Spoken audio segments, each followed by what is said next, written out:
और वही नारायणपुर में 11 नक्सलियों ने पुलिस के सामने सरेंडर किया। आपको बता दें कि 4 पुरुष और 7 महिलाओं ने पुलिस के सामने सरेंडर किया। इन सभी के ऊपर लगभग 40 लाख रुपए से ज्यादा का इनाम घोषित था। नारायणपुर जिले में चलाए जा रहे समग्र विकास कार्य और पुलिस के सुरक्षा बलों की लगातार कार्रवाई के साथ साथ सरकार की पुनर्वास नीति से प्रभावित होकर इन नक्सलियों ने हथियार छोड़ने का निर्णय लिया था और सरेंडर करने वाले सभी माओवादियों को सरकार की तरफ से नक्सल उन्मूलन नीति के तहत 25-25 हजार रुपये की प्रोत्साहन राशि दी गई है और इसके अलावा साथ ही प्रोत्साहन नीति के तहत उन्हें रोजगार, शिक्षा और अन्य सरकारी योजनाओं का भी लाभ दिया जाएगा। तो तीनों का फल देखा। पिछले 1 साल में नारायणपुर पुलिस मार बचाओ अभियान के अंतर्गत 3 पिलर्स पे काम कर रही है। बहुत ही अग्रेसिव ऑपरेशंस कर रही है। एक तो ऑपरेशन हुआ, दूसरा विकास के कार्य बहुत तेज़ी से कर रही है, सड़कें बना रही है, बिजली, और तीसरा है कि आत्मसमर्पण पर बहुत जोर दे रही है। तो तीनों का फल देखने को मिला है। अभी माओवादियों, जो बहुत सारे नक्सली जो लोकल कैडर है या मिड कैडर है, उनका विचारधारा से वो क्षुब्ध है और मुख्य धारा में जुड़ रहे हैं। इस क्रम में आज नारायणपुर पुलिस और यहाँ के सीएपीएफ में आईटीबीपी बीएसएफ के प्रयासों से 11 नक्सलियों ने हमारे पास आत्मसमर्पण किया है।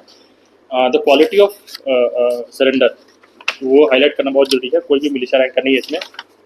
2 डीवीसीएम है। एक सरनोट मंगेश, ये पहले कंपनी 1 का भी कमांडर रह चुका है। कंपनी 7 जो सीसी की प्रोटेक्शन कंपनी है, उसका भी कमांडर रह चुका है।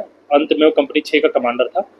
सन्नूप मंगेश, उसने सरेंडर किया है। ये ईस्ट बस्तर में लास्ट में काम कर रहा था, अदरवाइज पूरे माड़ में काम किया है।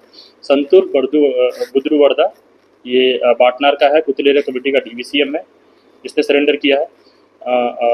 ये तो दोनों डीवीसीएम या कंपनी कमांडर थे। इसके अलावा 6 ऐसे लोग हैं जो या तो कंपनी में थे या एलओएस में थे और फाइटिंग कैडर्स पीएलजीए के पार्ट थे।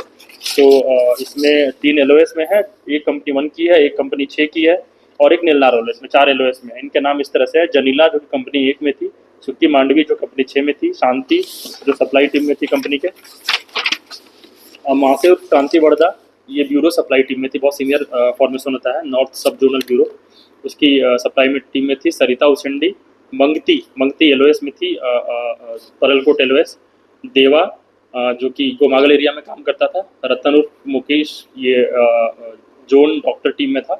और नीलनार एलओएस की सुखमती उर्फ कोटली, ये नई भर्ती थी। तो ये भी एक हाईलाइट करने की चीज़ है कि 2024 में भर्ती जो नए हुए हैं, ऐसा माना जाता है कि जो नए भर्ती में बहुत दिनों तक नक्सलवाद में काम करेंगे, नई भर्ती भी भागकर वापस आ रहे हैं।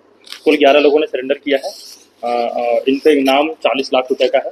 2 जो सबसे सीनियर और जो डीवीसीएम और कमांडर रहे हैं उन पे 8 लाख का, और एसीएम पीपीसीएम पे 5 लाख का, अन्य पे 2 से 3 लाख रुपए का इनाम था। विवरण हमने यहाँ पे दिया है।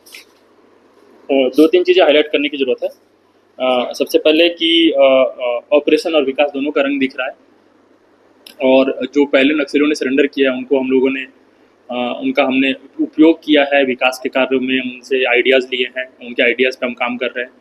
तो वो उनका एक पॉजिटिव यूज़ हो रहा है, जो एक मैसेज नक्सलियों के बीच में गया है। नक्सलवाद में अच्छी भगदड़ है, रोज़ सूचनाएं आ रही है, ये भाग रहा है, वो भाग रहा है, और भी लोगों के भागने की सूचनाएं हैं। एक मैसेज हमने पहले भी दिया है और वो मैं यहाँ रिपीट करना चाहूँगा: लड़ाई तभी होगी जब नक्सली चाहेंगे। तो बहुत खुशी की बात है कि इन 11 लोगों ने चाहा है कि लड़ाई ना हो। बाकी लोगों से भी अपील है कि वो भी चाहे कि लड़ाई नहीं हो, हिंसा नहीं हो, बंदूक रखें, मुख्य धारा में आए और जो काम वो करना चाहते हैं माड़ के लिए, यहाँ के आदिवासियों के लिए, लोगों के लिए, वो मुख्य धारा में आके करें। ये अपील मैं उनसे करूँगा और धन्यवाद।